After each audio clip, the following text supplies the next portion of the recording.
海龟交易法是一套著名的系统化交易方法，最初由商品交易员 Richard Dennis 和 William Eckhart 在1983年创立，用以证明交易技巧可以通过一个简单的规则系统被教授给普通人，而不仅仅是依赖天生的交易才能。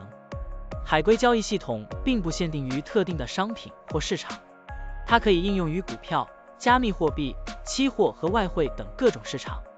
现在，我们就设定一些参数，让 Stocktiny AI 帮我们生成程序，对 HOT8 进行回测计算。设定参数如下：头寸规模，使用每次加仓 20%。入市信号，当市场价格高于过去20日的最高价时，视为买入信号；反之，低于20天最低价时为卖出信号。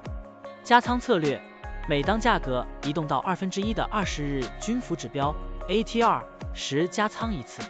运行时间从2023年1月1日到2024年5月10日。交易手续费设定为 0.10%。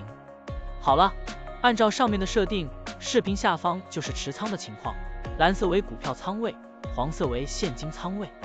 累计交易31次，期末持仓价值 86,999.95 元，盈利负 13.00%。相比持仓不动，多盈利负 108.35%。如果你希望使用更长期的信号，可以把参数修改为跟踪55天最高价突破时建仓，其他参数也按照55天周期来设置，这样就可以得到新的回测结果。累计交易15次，期末持仓价值 106,358.45 元，盈利 6.36%。相比持仓不动，多盈利负 89.00%。